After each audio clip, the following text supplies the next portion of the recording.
집이 없고 들어갈 곳도 없으며 이 소식이 기띔 땅에서부터 그들에게 전파되었습니다.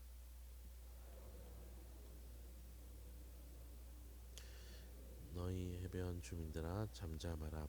시월의 곡식 곧 나일의 추수를 큰 물로 수송하여 드렸으니 열국의 시장이 되었도다. 시돈이여 너는 부끄러워할지어다. 대저 바다 곧 바다의 요새가 말하기를 나는 상고를 겪지 못하였으며 출산하지 못하였으며 청년들을 양육하지도 못하였으며 처녀들을 생육하지도 못하였다 하였습니다. 그 소식이 애굽에 이르면 그들이 두로의 소식으로 말미암아 고통받으리로다.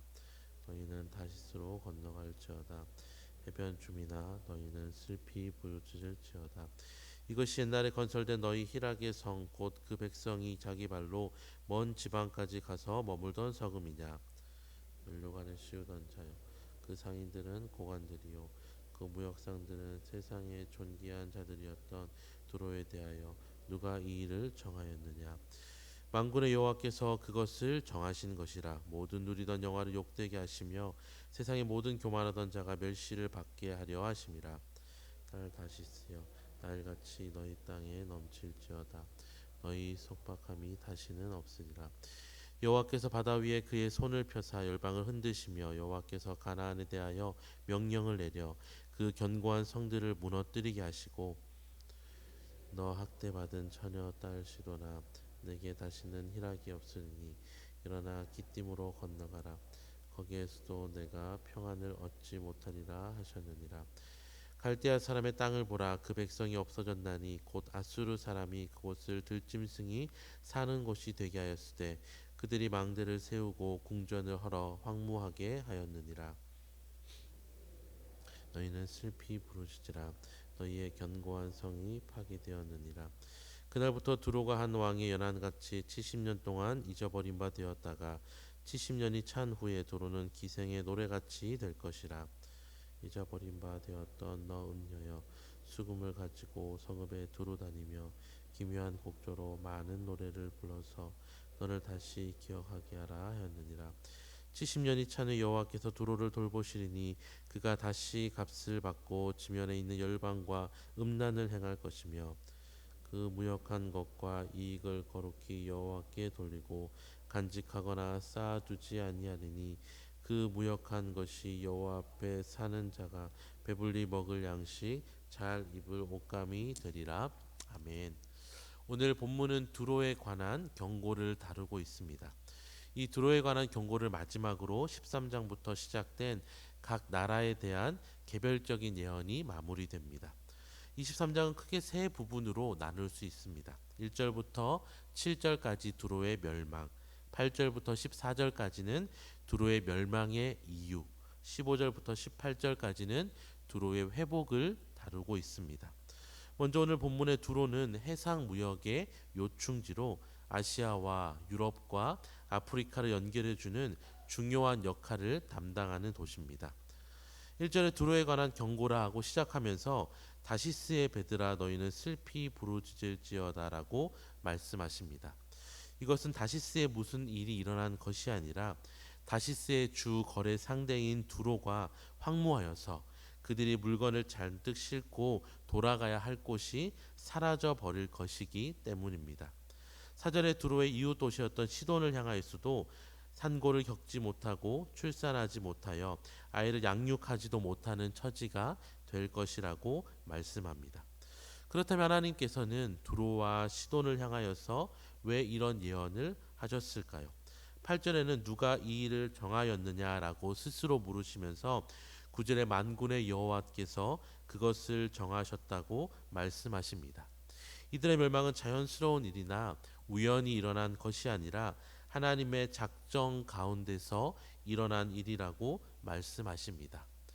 그렇다면 하나님께서 왜 이런 결정을 하셨을까요? 9절 하반절에 두로 멸망의 이유는 교만 때문이라고 말합니다. 그들은 비록 경제적인 부유함을 누렸지만 그것이 그들에게 교만이 되어서 그들 스스로 발목을 붙잡게 된 것입니다. 에스겔 28장 17절은 두로를 향하여서 내가 아름다움으로 마음이 교만하였음이며 내가 영화로움으로 내 지혜를 더럽혔다라고 기록합니다. 하나님께서는 그들을 향하여서 경고하시고 돌이키기를 원하셨지만 그들은 끝내 돌아서지 않았고 결국 무너지지 않을 것만 같았던 두로는 역사의 흐름 속에 황폐하고 황무한 땅이 된 것입니다. 두로 멸망의 또 다른 이유는 10절에 두로의 속박당한 딸 다시스를 위해서입니다. 다시스는 두로의 경제적인 식민지였습니다. 오늘날에도 갑을 관계에서 오는 많은 문제가 사회 문제로 대두되는 것처럼 두로는 자신의 위치를 이용하여서 돈으로 다시스를 착취하고 부려먹은 것입니다.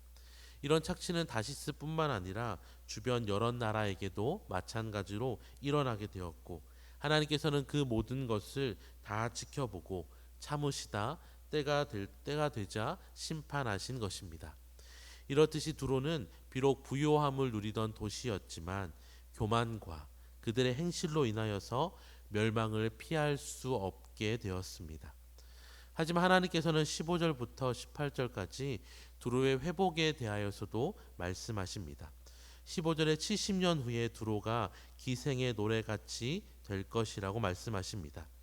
이 말은 노래를 부르며 사람을 유혹하는 기생과 같이 두로가 멸망의 잿더미 위에서 다시 재기하기 위하여서 온갖 노력을 다할 것을 말합니다.